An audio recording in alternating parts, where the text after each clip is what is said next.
Anytime you're ready. By the way. You're Nancy. I'm Nancy. And you're Bob. That's Bob. Oh, he could tell.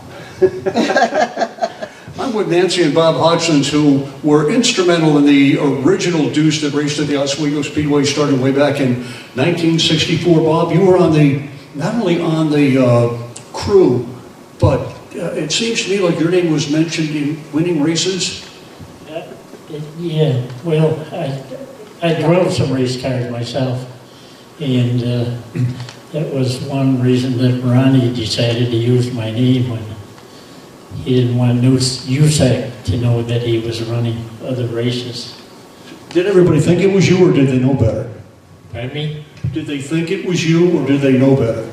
They thought it was you. At first, I think they did think it was me, but after he won a few races in a row there, of course, he decided he should use his own name.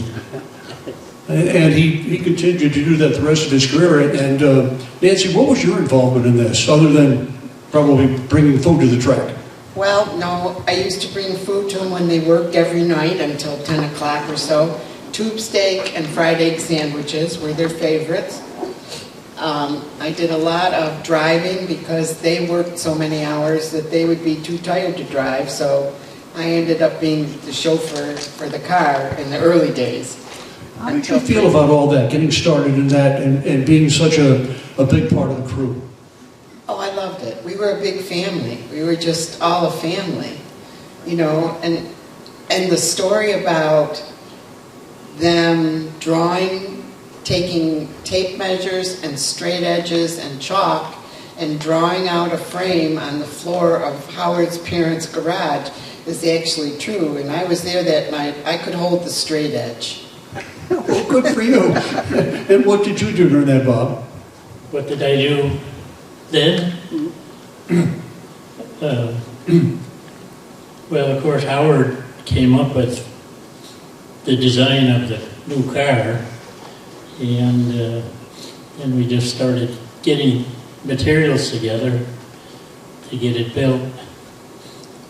So I guess one thing I wanted to mention about Howard Purdy, when I met him, he was a car salesman in a Ford dealership. Then he got into, he took over a restaurant near the Ford dealership, and I guess one or two doors away there was a shoe store. And Nancy was employed in the shoe store, and of course we would work on the car every night, and then when it come closing time for the restaurant, we would go to the restaurant, clean the restaurant up, and so that was ready for the next day. And I had to thank Howard for introducing me to this lady here who this August we will celebrate 63 years of marriage. Congratulations. Thank you. So that's how Nancy and I got together. But anyway, Howard, after the restaurant, he then started the business of Purdy Ford.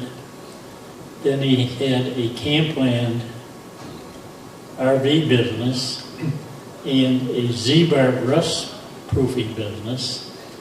And then there came Lakeshore Ford, another Ford dealership. Another thing that he did, we used, in wintertime, we used to go skiing. He designed and patented a ski boot case for ski boots.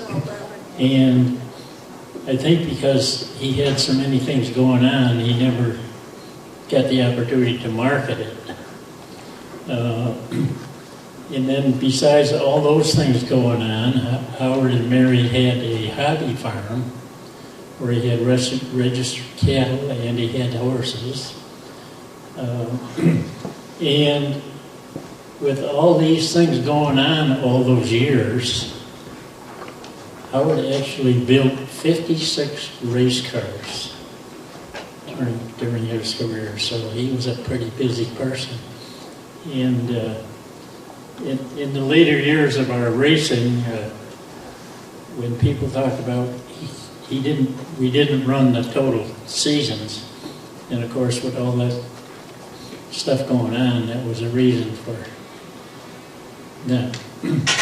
every race at that time. Now, what about you during all this time and putting up with him for 63 years? Oh, it's been wonderful. And racing was wonderful. Bob met Howard when he was 16. I met Howard when I was 18. They were in one another's weddings. We were godparents to one another's children. It's been a marvelous, just a marvelous friendship. And it's almost more like family than just friends. And Howard was a very brilliant man. Oh, it's Mary. Sorry. Nancy. Well beyond his time. And when people say he wanted the best to be better, it's true. And it didn't matter whether it was a car or his business or his relationships with people. I think that was his motto in life. It was never just good enough. No, nothing was ever good enough. It always had to be better. There was a way to make it better. And he'd work at it, and he'd work with people to get that. And that's a rare talent. Mary Purdy is joining us, wife of Howard, and you must have led some interesting times with him over the years. Probably, yes.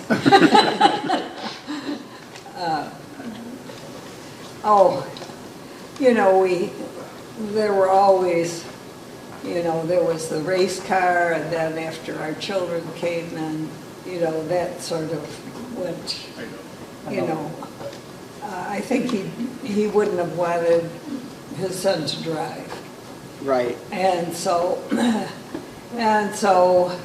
then we bought a farm, and we were working on the farm. We had Angus cattle, we grew, and that was a big enterprise. We grew corn, hay. Why did he finally get out of racing?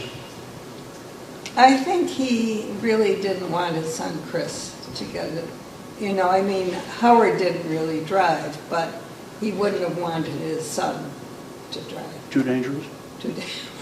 Probably, yes. Well, thank you for joining us, Mary Purdy, Nancy Hodgson, and Bob Hodgson's. It's the iconic Purdy Duece here at the International Motor Racing Research Center in Watkins Glen. We'll have the next part of our program in just a few minutes. Thank you for having us.